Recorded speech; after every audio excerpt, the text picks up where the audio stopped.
ఇప్పుడు నీ దగ్గర ఏం చెప్పాలో తెలియదు అనుకో, అవతలోడు చెప్తున్న దాన్ని కన్ఫ్యూజ్ చేయాలి. అసలు అది వాడు చెప్పాడా వీడు చెప్పాడో అన్నట్టు. మరి నరేంద్ర మోడీ ఇచ్చిన గ్యారంటీలకు చట్టబద్ధత కల్పించారు, ఏమైందా అని అంటే చెప్పడు. నరేంద్ర మోడీ స్విస్ బ్యాంకులలో మనోళ్ళకు మస్తు డబ్బులు ఉన్నాయి, ఒక్కొక్కడిని ఆ డబ్బు తీస్తే మీ యొక్క బ్యాంకులకు 3 లక్షలు వస్తాయని చెప్పిండు భారతదేశంలో. మరి వచ్చిందా?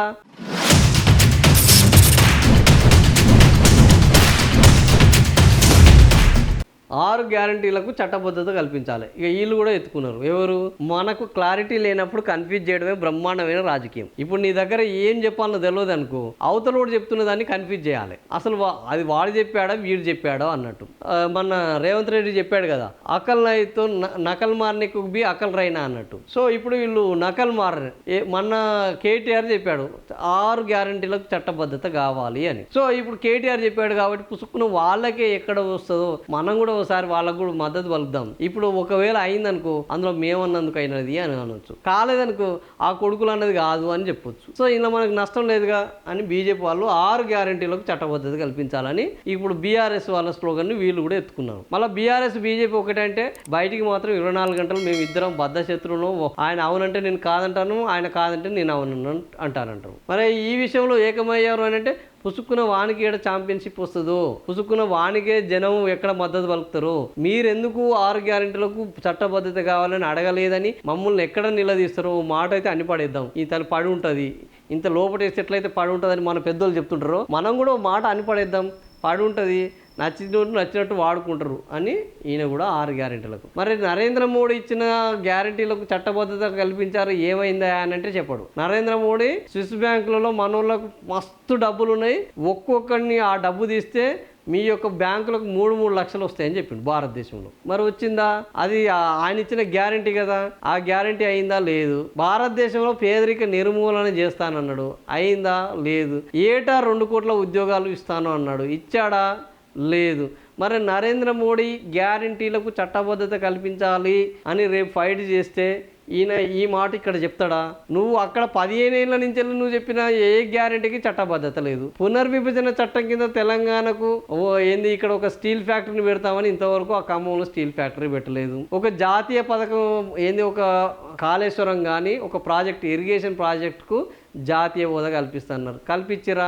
లేదు. సో ఇట్లాంటి ఏ పథకము చేయకుండా ఏంది పార్లమెంటులో పెట్టిన వాటికి ఆడ చట్టబద్ధత చట్టబద్ధత ఉన్న వాటినే హామీలను అమలు చేయట్లేదు. చట్టబద్ధత కల్పించిన తర్వాత పునర్విభజన చట్టానికి చట్టబద్ధత ఉన్నది, చట్టబద్ధమైన హామీలనే అమలు చేయని ఈ దౌర్భాగ్య రాజకీయంలో ఇప్పుడు ఈ హామీలకు చట్టబద్ధత కల్పిస్తే అమలు చేస్తుడు ఎవడు? చట్టాలను ఎవడన్నా అమలు చేస్తున్నాడా? ఈరోజు తెలంగాణలో చట్టాలు లేవా? మరి శాంతి భద్రతలు ఇట్లా ఎందుకు తలగబడ్డాయి? చట్టాలను అమలు చేయడం. మరి చట్టబద్ధత కల్పిస్తే ఆ గ్యారంటీగా అమలు అవుతాయా? లేదు. చట్టాలు లెక్కనే అవి తయారవుతాయి. ఎందుకు మరి ఇదంతా లొల్లి? రాజకీయం. మేము ప్రతిపక్షంగా ఉన్నాం కాబట్టి అధికార పక్షాన్ని అడగాలి, వాళ్ళు చేయమని ఒప్పుకోవాలి, మేము గెలిచామని చెప్పుకోవాలి.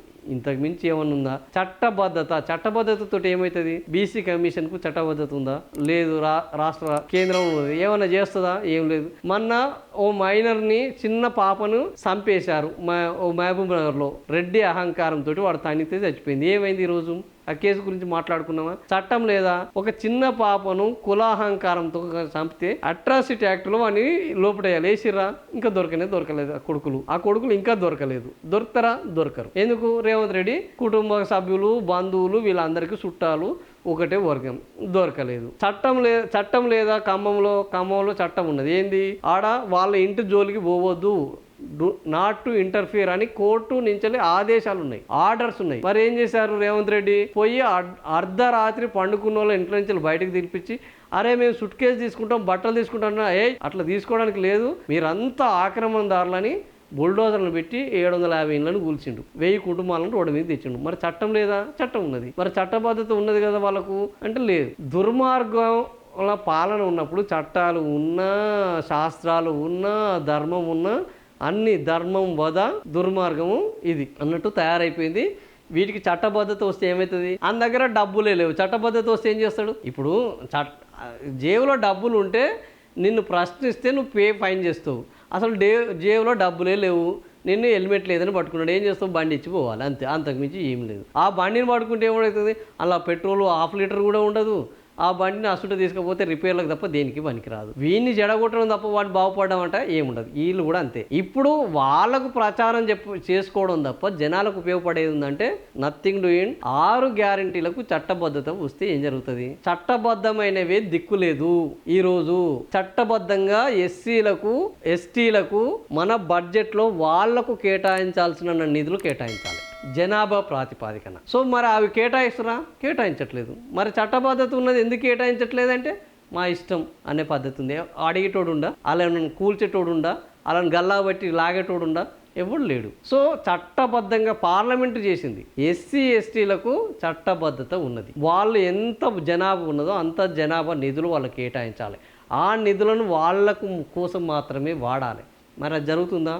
అది జరిగితే ఇంకా ఎస్సీ ఎస్టీలు ఈ పరిస్థితుల్లో ఎందుకుంటారు? ఎస్సీ ఎస్టీ అట్రాసిటీ యాక్ట్ ఉన్నది. మరి ఈ రెడ్డి కొడుకులు మొన్న అక్కడ ఎందుకు ఇట్లా చేసిరు ఆ మహబూబ్ నగర్లో? లేదు. సో ఇట్లాంటి చట్టబద్ధత వాటికే దిక్కు లేదు. ఇక వీటికి చట్టబద్ధత కల్పిస్తే ఏమొస్తుందంటే రాజకీయ ప్రచారం తప్ప అంతకుమించి ఏమీ లేదు.